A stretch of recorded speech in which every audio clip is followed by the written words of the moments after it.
Chappie. Today, Fitton.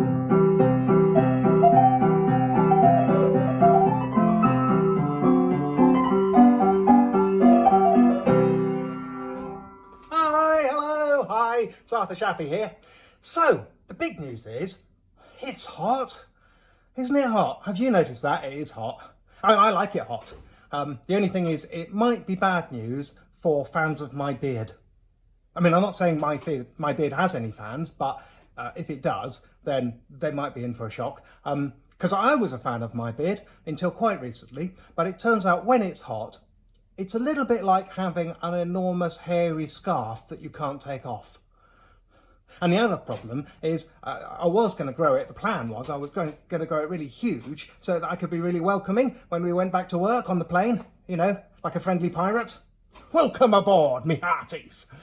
But when I explained this to Mum, she said, and this is exactly what she said, because she made me repeat it to make sure I got it straight. She said, if you come within half a mile of my lovely aeroplane with that hideous monstrosity hanging off your face, I will cut it off myself with a rusty ice skate. So, I did ask if she has a rusty ice skate, and she said no, but she would rust one specially. So, maybe it's not that long for this world. Now, the other news is Douglas. Now, I know a lot of you only know me through Crazy Golf, and so probably don't even know who this Douglas guy is, but I'll just quickly explain. There's this sort of joke about him at work that he can do anything. And it's one of those jokes that's sort of a joke, but not completely a joke. Only it turns out it might be more of a joke than we thought, because it seems one thing Douglas can't do is count to 10. Yeah, sorry about that, guys. He's really, really sorry. I mean, he really is. We zoomed with him yesterday. He looks like a cat being made to have a bath. And now he says it's not his fault. It's my friend John, who he said proofread for him. But honestly, Douglas, imagine trying to pass the blame off his mistake on someone else. Ridiculous. So, Douglas is really sorry for what he got wrong. I'm talking, of course, about the puzzles he set last week. There were 4 of them. They were all called Who's Missing? And anyway, I'll just explain the whole thing. Here are the answers. So, part 1 looked like this. And the first person to solve it was Aidan. Well done, Aidan. And the first person to give me a complete explanation in the comments was Oh My Chutster. What a great name. Oh My Chutster. Who said, part 1 is Paul. The Elia set are all 4 letters long. The Abigail set all end in L. The Penelope set are all 50% consonants, and the Helen set can all be followed with A to make a new name. And that's right. So the only common name that can fit right in the middle is Paul. So that was the answer. Part 2 looked like this. And the first person to get it was Dawn. Well done, Dawn. And the first person to put a complete answer in the comments was Ben. Well done, Ben. And Ben said, the red set are Jerry, Margot, Barbara and Tom from The Good Life. That's why it was a bit Britishy. The pink set are Jerry, Elaine, Kramer and George from Seinfeld. Well, I suppose that makes it quite American-y. The green set are George, Dick, Julian and Anne, the humans from The Famous Five. The blue set are Thomas, Abraham, Theodore and George from Mount Rushmore. I've not seen that. The orange set are Anne, Charles, Edward and Andrew, the Queen's children. And the yellow set are George, David, Patrick and Andrew, the patron saints of Britain. So, the one in the middle was George. And then came part 3, which was, apparently, a really difficult cryptic crossword clue, which led to a really obscure word, which was not itself a name, but which, when taken with the title Who's Missing, would lead you to a name. I mean, come on, Douglas. That's difficult enough, even if you don't put the wrong number in the brackets after it. But Douglas put the wrong number in the brackets after it. Or at least he says John did, but we all know it was Douglas. Douglas should take the blame. So, here's what it looked like. Head of studio sacked typists without number and 3 co-writers.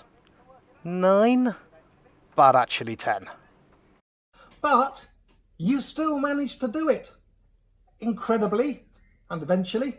The first to get it was Julie. Well done, Julie. I mean, you are some kind of crazy word god to get this under the circumstances, and Julie and Richard sort of jointly were the first people to explain it based on Julie's idea. Julie's explanation was head of studio is S, and that's followed by typists sacked, which is a sort of a word for ruined apparently, like when Vikings sack a city, and you put that around no, which is short for numbers, and that gives you synoptists, which is a special term, apparently, for 3 of the 4 gospel writers, Matthew, Mark and Luke. So 3 co-writers. Because apparently, as far as I can tell, basically those guys kind of looked over each other's shoulders a bit when they were writing the gospels, whereas John did it all on his own. So if you've got the word synoptists and the title Who's Missing, the answer is John. Wow. Richard's explanation ended, which would be perfect.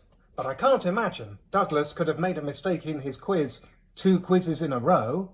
Can I? Yes, Richard, you can. He could. He did. And then there's part 4. Oh, I should firstly say, though, congratulations to all the hard-working people who tried to make some sense of that clue as it stood, especially the poor citizens of the lovely village of Tankerton Latch.